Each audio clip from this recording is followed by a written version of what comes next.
नमस्कार दोस्तों। आज हम बात करने वाले हैं एक ऐसे इकोनॉमिक वार के बारे में जहां गोलियों की जगह टैरिफ चलाया गया। जी हाँ, हम बात कर रहे हैं यूएस चाइना ट्रेड वार की, जिसमें सबको लगा था कि चाइना की इकोनॉमी हिल जाएगी। लेकिन असली सरप्राइज ये था, चाइना ने इस ट्रेड वार को एक अपॉर्चुनिटी बना दिया। चलिए स्टेप बाय स्टेप समझते हैं कैसा चाइना ने यूएस की टैरिफ का स्मार्ट जवाब दिया, बिना पैनिक हुए, बिना घबराए, सिर्फ स्ट्रैटेजी से। ट्रेड वार की शुरुआत कब हुई? 2018 में यूएस प्रेसिडेंट डोनाल्ड ट्रंप ने अमेरिका फर्स्ट पॉलिसी के तहत चाइना पर हेवी ट्रेड लगाया। मकसद था सिर्फ ट्रेड डेफिसिट कम करना, अमेरिकन इंडस्ट्रीज को प्रोटेक्शन देना और चाइना को प्रेशराइज करना to change its trade practices. लेकिन ट्रंप की इस मूव ने सिर्फ एक इकोनॉमिक वार ही नहीं, बल्कि जियोपॉलिटिक्स को ही बदल दिया। चाइना ने रिएक्ट किया, लेकिन इमोशनली रिस्पॉन्स नहीं दिया। सबसे पहले चाइना ने ग्रेजुअली यूएस ट्रेजरी सिक्योरिटी बेचना शुरू की, एक सिंबॉलिक और प्रैक्टिकल डिसीजन। इससे यूएस इकोनॉमिक पर एक साइकोलॉजिकल प्रेशर बन गया।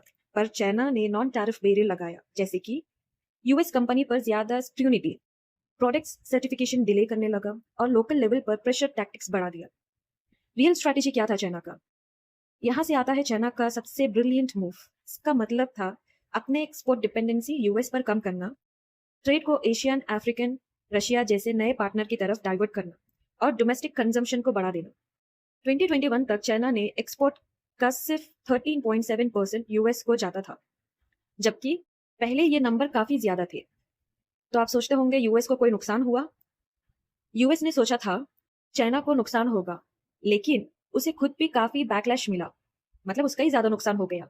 अमेरिका कंज्यूमर्स के लिए प्राइस बढ़ गया, फार्मर्स को चाइना मार्केट से निकाल दिया गया और इन्फ्लेशन का प्रेशर भी बन गया। सोचने वाली बात यह है कि टैरिफ लगाना इजी है, लेकिन उनका इफेक्ट प्रिडिक्टेबल नहीं होता। चाइना ने सिर्फ रिएक्ट नहीं किया, बल्कि प्रोएक्टिव स्टेप्स लिया। Like belt and road initiative के थ्रू नया मार्केट बनाया, एशियन एंड रशिया के साथ ट्रेड पार्टनरशिप को स्ट्रॉन्ग की, डिजिटल इकोनॉमिक और टेक्नोलॉजी एक्सपोर्ट्स को बूस्ट कर दिया और डब्ल्यूटीओ रूल्स का क्लेवर यूज किया ग्लोबल सिंपैथी गेन करने के लिए। तो इससे हमें क्या सीखने को मिलेगा? पहला पॉइंट, टैरिफ वार से कुछ जीता नहीं जाता unless you have a long term vision. दूसरा, डाइवर्सिफिकेशन इज पावर। चाइना ने दिखाया कैसा सिंगल मार्केट पर डिपेंडेंसी खत्म की जा सकती है।